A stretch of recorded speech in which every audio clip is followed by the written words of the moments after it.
नमस्कार दोस्तों। मेरा नाम है विजय कुमार। आप देख रहे हैं कॉमिक्स पिटारा चैनल को।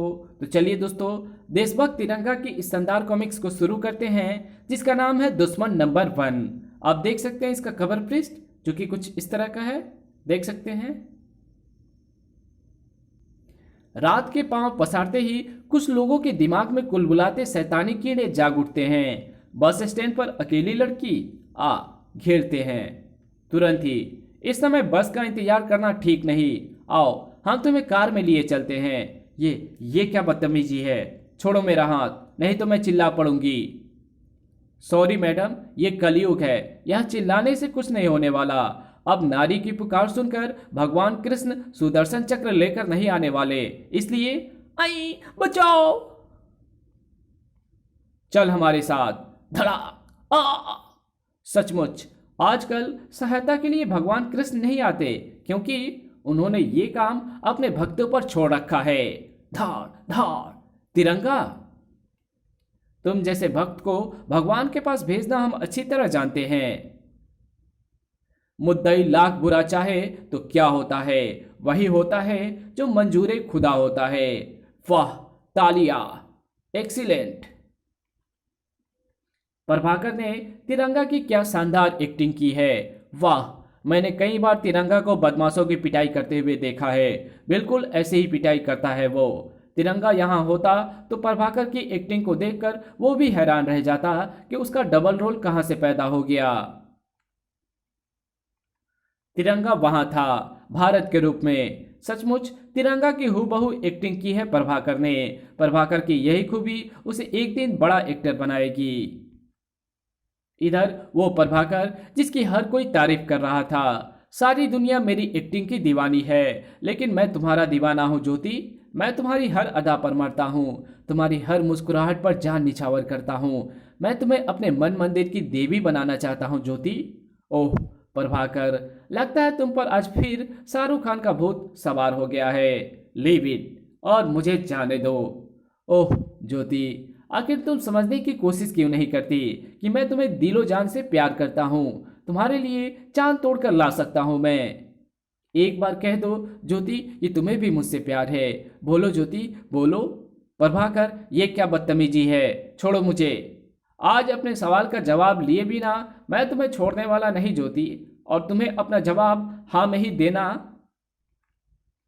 होगा। उफ, मेरे ख्याल से तुम्हें तुम्हारी इस बदतमीजी का जवाब मैं अच्छे ढंग से दे सकता हूं। धाड़, इस तरह। वाह रे कलाकार नंबर 1। रोल तिरंगा जैसे देशभक्त का करते हो और काम करते हो शैतानों वाले। आज के बाद ज्योति की तरफ आंख भी उठाकर देखा तो इससे भी बुरा हाल करूंगा। मैं ज्योति को नहीं पा सकता। मैं ज्योति को नहीं पा सकता। मुझे जीने का कोई अधिकार नहीं, कोई अधिकार नहीं प्रभाकर। ओह नो, उफनती नदी का पानी उस कलाकार को निगल गया। ये खबर जल्दी अखबार की सुर्खियां बनी नजर आई। कलाकार प्रभाकर ने नदी में कूदकर हत्या की। छत बिछत लाश 3 दिन बाद बरामद। उफ, प्रभाकर ने यह पागलपन मेरे ही लिए किया है। हुआ तो बुरा ही, लेकिन तुम बेकार ही उसके पागलपन का जिम्मेदार खुद को ठहरा रही हो। ज्योति, तुम उससे प्यार नहीं करती थी, ये तुम्हारा फैसला था। उसने अपनी जान दी, ये उसका फैसला था। दर्दनाक तरीके से प्रभाकर की कहानी का अंत हो चुका है। भूल जाओ उसे और अपनी दिनचर्या में व्यस्त रहो। ज्योति की दिनचर्या में विघ्न पड़ने वाला था। अंकल, आज आप आए हैं मुझे लेने। भारत कहाँ गया? उसे हमने किसी काम से शहर भेज दिया है। आओ। ज्योति के कार में बैठते ही सत्यप्रकाश ने कार आगे बढ़ा दी, और अभी कार को वहां से गए कुछ ही मिनट हुए थे कि भारत अपनी बाइक पर वहां आ पहुंचा। तुम शायद ज्योति को लेने आए हो मिस्टर भारत। अभी कुछ देर पहले उसे उसके अंकल सत्यप्रकाश जी अपने साथ ले गए। सत्यप्रकाश जी ले गए? लेकिन ये कैसे हो सकता है? सत्यप्रकाश जी को मैं अभी अभी रेलवे स्टेशन छोड़कर आ रहा हूं। मैंने खुद उनको मुंबई जाने वाली राजधानी एक्सप्रेस में बिठाया है। हो ही नहीं सकता। ज्योति को अपने साथ सत्यप्रकाश ही ले गए हैं। अरे मेरी पूरी बात तो सुनते जाओ। मेरे पास सुनने का समय नहीं है, क्योंकि मुझे तुरंत ही पता करना है कि आखिर मामला क्या है। मामला सचमुच गड़बड़ था, और इसका थोड़ा बहुत आभास ज्योति को भी हो चला था। आपकी आवाज कुछ अजीब सी लग रही है अंकल। सही कहा, सचमुच आज हमारी आवाज वो नहीं है, क्योंकि हम वो है ही नहीं जो तुम सोच रही हो। Oh no. तो तुम। अपने अंकल के असली चेहरे को पहचानकर फटी की फटी रह गई ज्योति की आंखें। अचानक उस धुएं के प्रभाव से अंधेरे में डूबती चली गई, जबकि इधर आश्चर्य के सागर में डूबा हुआ था भारत का मस्तिष्क। घर में ना ज्योति है और ना सत्य प्रकाश जी। इसका मतलब वे दोनों कहीं और चले गए हैं, शायद जल्द ही यहाँ लौट आए। क्या बेकार की बातें करने लगा। मैं सत्य प्रकाश जी को मैं खुद मुंबई मुंबई के लिए विदा करके आया हूँ। उनके वापस लौटने की बात भी सोचना बेवकूफ़ी है। तो फिर वो कौन था जो ज्योति को ले गया? क्रिन क्रिन। ओह। टेलीफोन की घंटी ने भारत को चौंकाया। रिसीवर को उठाकर उसने तुरंत ही कान से लगा लिया। हेलो। भारत। भारत ही बोल रहे हो ना तुम? जी हाँ, आप कौन? मैं वही हूँ जो ज्योति को अपने साथ ले गया हूँ। मैं जानता था कि तुम ही मुझे मिलोगे, क्योंकि सत्यप्रकाश को तुमने मेरी आंखों के सामने मुंबई के लिए रवाना किया है। तुम कौन हो? ज्योति कहाँ है? और तुम क्या चाहते हो? बहुत सारे सवाल तुमने एक साथ कर दिए, लेकिन फिर भी मैं तुम्हें सबके जवाब देता हूँ। मैं हिंदुस्तान का नंबर 1 किडनैपर फारूक फिरौती बोल रहा हूँ। ज्योति इस समय मेरे कब्जे में है। बिना पुलिस को खबर किए 5 लाख रुपए लेकर मैं दोहरा रहा हूं, सिर्फ तुम किले के खंडहरों में पहुंचो। कोई चालाकी दिखाई तो वहां ज्योति नहीं, उसकी लाश मिलेगी। रिसीवर को फोन पर रखकर वो ज्योति की तरफ पलटा। मैं कसम खाकर कहता हूं ज्योति, मैंने तुम्हारा अपहरण 5 लाख रुपए के लिए नहीं किया। मैंने तो ये सब भारत को बुलाने के लिए किया है। जब 5 लाख रुपए लेकर वो यहाँ आएगा तो मैं उससे वो रुपए लेकर तुम्हें सौंप दूंगा, और उसकी जिंदगी यमराज को सौंपकर उसे अपने रास्ते से हटा दूंगा। तो तुम ऐसा नहीं कर सकते प्रभाकर, तुम ऐसा नहीं कर सकते। मैं ऐसा ही करूंगा मैं ज्योति, क्योंकि ऐसा करने का आदेश मुझे यमुना मैया के उन लहरों ने दिया है जिनमें मैं अपने आप को खत्म करने के लिए कूदा था। जब उन लहरों की आगोश में फंसा हुआ था, तब उन्होंने मेरी सांसों को घोटकर मुझे एहसास कराया कि अपने आप को खत्म करके मैं बहुत बड़ी गलती कर रहा हूँ। इस तरह तो मैं सदा के लिए तुमसे दूर हो जाऊंगा, जबकि मैं सदा तुम्हारे पास रहना चाहता हूँ। और ऐसा तभी हो सकता है जब मैं अपने बीच खड़ी भारत नाम की उस दीवार को गिरा दूँ। बस ये एहसास होते ही मैंने अपने कपड़े लहरों में मौजूद एक लाश को पहनाए और खुद पानी से बाहर आ गया। धन्य है यमुना मैया, जिसने मुझे जीवन का मूल्य समझाकर ये बता दिया कि जीवन से भागो मत, बल्कि अपने दुश्मन को खत्म करके अपने लक्ष्य पर विजय हासिल करो। और तुम्हारे रूप में मैं उस लक्ष्य को हासिल करूंगा, भारत नाम के अपने दुश्मन को इस मच्छर की तरह मसल कर। देखा ज्योति, इस मच्छर ने तुम्हारे अंग को छुआ तो मैंने इसे खत्म कर दिया। ऐसे ही भारत को खत्म करने जा रहा हूं मैं। और हाँ, जब तक मैं भारत की लाश लेकर वापस नहीं लौटूंगा, तब तक तुम चिल्लाना नहीं, क्योंकि यहाँ बंद स्टूडियो जिस जगह पर है वहाँ तुम्हारी चीख सुनने वाला कोई नहीं है, क्योंकि ये इलाका चारों तरफ से सुनसान है। इसी बीच फारूक फिरौती बहुत ही खतरनाक किडनैपर है। अगर मैं भारत के रूप में 5 लाख रुपए लेकर वहां पहुंच भी गया तो वो ना ज्योति को जिंदा छोड़ेगा और ना मुझे, क्योंकि वो फिरौती लेकर अपने शिकार को जिंदा नहीं छोड़ता। इसलिए पुराना किला में उसके पास भारत नहीं तिरंगा पहुंचेगा। इतने बड़े पुराने किले में वो कहीं भी छिपा हो सकता है। इसलिए पहले मुझे ये पता करना होगा कि वो इस पुराने किले के किस हिस्से में छिपा हुआ है, और ये पता करने में शायद ये बूढ़ा भिखारी मेरी कुछ मदद करे। तिरंगा ने तुरंत ही भिखारी के पास पहुंचकर अपनी पूछताछ शुरू कर दी। मुझ अपाइज बूढ़े को ज्यादा अच्छा तो नहीं दिखता बेटा, लेकिन इस किले के दरवाजे पर आसरा लिए बैठा हूं ना, इसलिए यहाँ से आते जाते लोगों पर कभी कभी नजर पड़ जाती है। कुछ देर पहले मैंने एक आदमी को पीठ पर कुछ लादे किले के पूर्वी साइड में जाते तो देखा था। वो वापस लौटा कि नहीं ये मैं नहीं देख पाया। धन्यवाद बाबा। कुछ देर पहले किले की पूर्वी साइड में जाने वाला वो आदमी निश्चय ही फारूक फिरौती ही होगा। वो संभल पाए उससे पहले मुझे उसे दबोचना है। तेरे कदमों की तेजी बता रही है तिरंगा, ये तो मेरी जानकारी से बहुत खुश है। लेकिन तेरी सारी खुशी उस समय हिरन हो जाएगी जब तू किले के पूर्वी हिस्से में पहुंचेगा, क्योंकि वहां तुझे फारूक फिरौती नहीं, एक ऐसी मुसीबत मिलेगी जो तेरे छक्के छुड़ा देगी। वैसे ऐसा करना जरूरी नहीं है, लेकिन भारत का हिमायती बनकर तूने जो गलती की है उसका इनाम तो तुझे मिलना ही चाहिए। पता चलना चाहिए तुझे कि तुझसे टकराने वाला कोई ऐरा गैरा नत्थु खैरा नहीं, कलाकार है। इधर तिरंगा, यही है किले का पूर्वी छोर, अंधकार से पूरी तरह घिरा हुआ। लेकिन यहाँ तो कोई नजर नहीं आ रहा, ना ही कोई ऐसा लक्षण दिख रहा है कि यहाँ कोई आया था। तो क्या मैं गलत जगह? भड़ा नहीं, तुम एकदम सही जगह आए हो, क्योंकि यहाँ कोई हो ना हो, मैं चट्टान सिंह का भूत तो हूं। तड़ाक! तिरंगा वार करने के लिए तिरंगा वार करने वालों की तरफ जैसे ही पलटा वैसे ही दंग रह गया। अरे, वार करके वो कहाँ गायब हो गया? भूत कहाँ गायब हो जाते हैं? भूत कहाँ गायब हो जाते हैं ये बात आज तक भूत कहाँ गायब हो जाते हैं ये बात आज तक ना कोई समझ पाया है और ना समझ पाएगा। धाड़! उफ! कमाल की तेजी से ये गायब हो जाता है और फिर वापस आकर वार कर देता है। क्या बीमारी है ये? कहीं ये सचमुच ही कोई भूत तो नहीं? उफ! क्या बकवास बातें सोचकर अपना टाइम खराब कर रहा हूं मैं यहाँ। इसके वारों को इसे भड़ाक! मुंहतोड़ जवाब क्यों नहीं देता? ओह! ढाल तो हवा में खाली घूमकर वापस आ गई। भूत पर वार करने की गलती कर रहा है तू? पता नहीं तुझे कि इंसान की ऐसी हरकतों से भूत पर वार करने की गलती कर रहा है तू?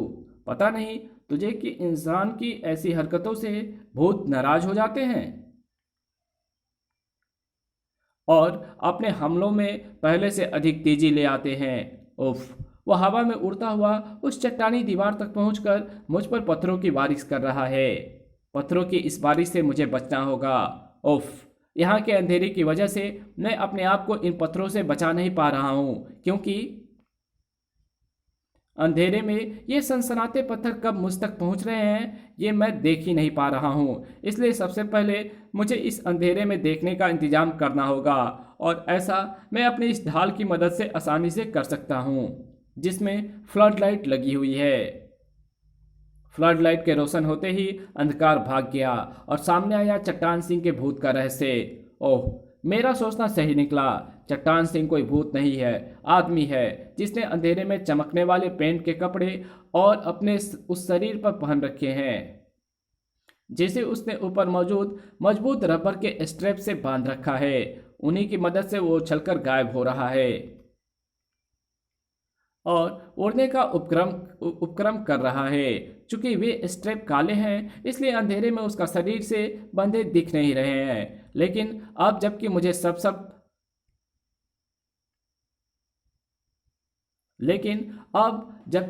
साफ साफ दिखाई दे रहा है, इसलिए मैं अपनी ढाल फेंक कर उसके स्ट्रिप्स को काट सकता हूं।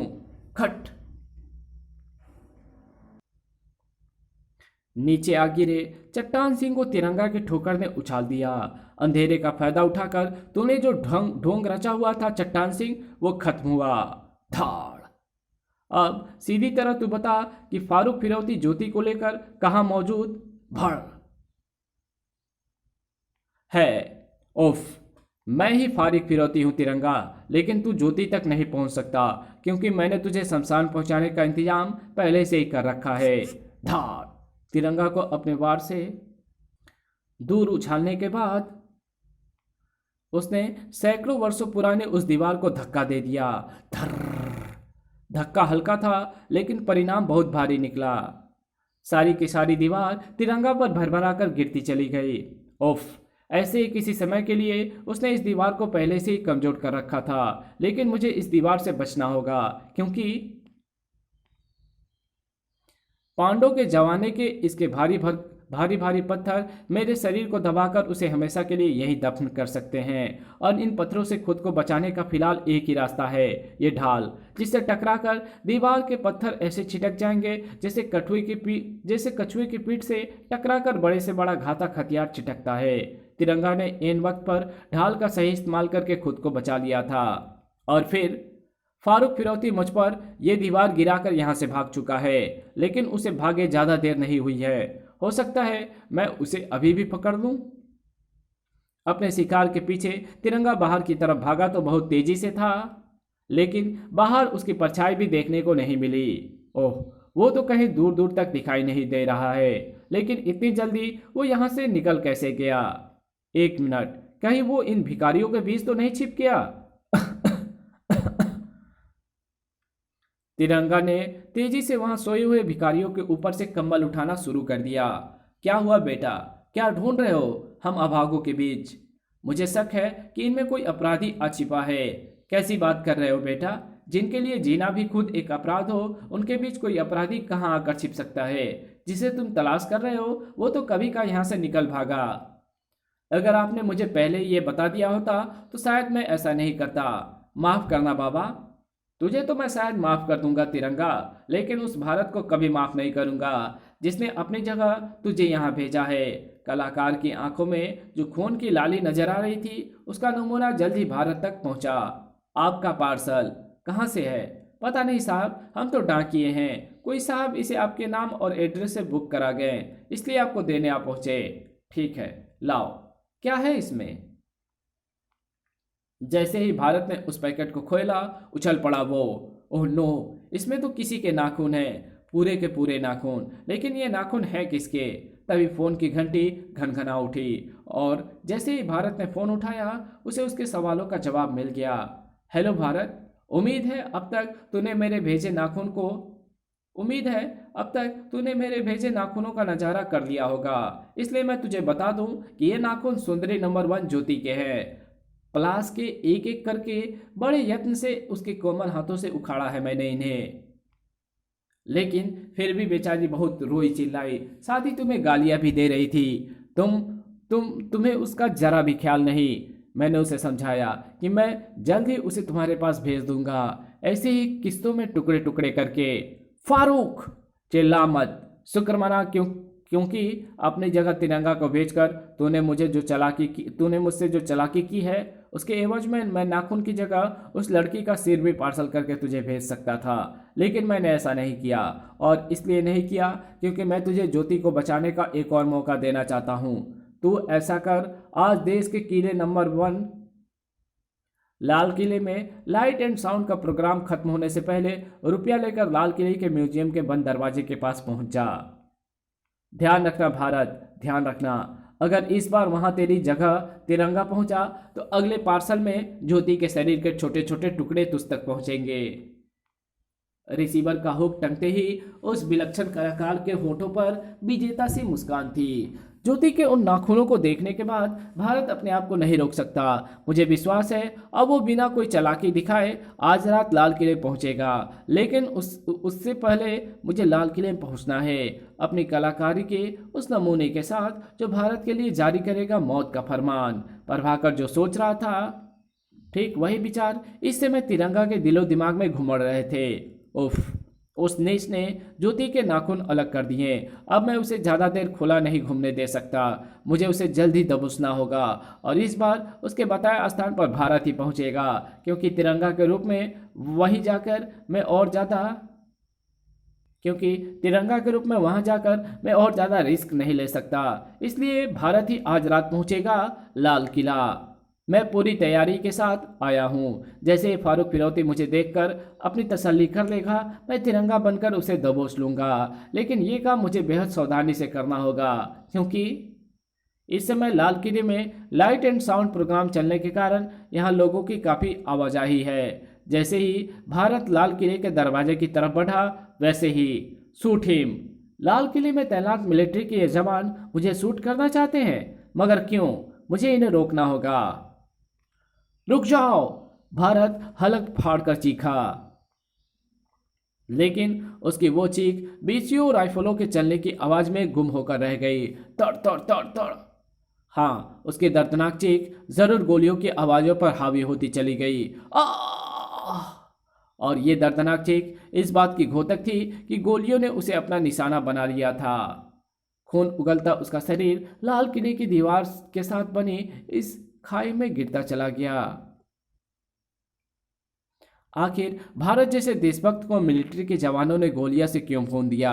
गोलियां लगने के बाद क्या भारत जिंदा बच सका? कलाकार और ज्योति का क्या हुआ? ये सब जानने के लिए पढ़ें आगामी सेट में प्रकाशित कॉमिक्स जिसका नाम है जान बचा तिरंगा।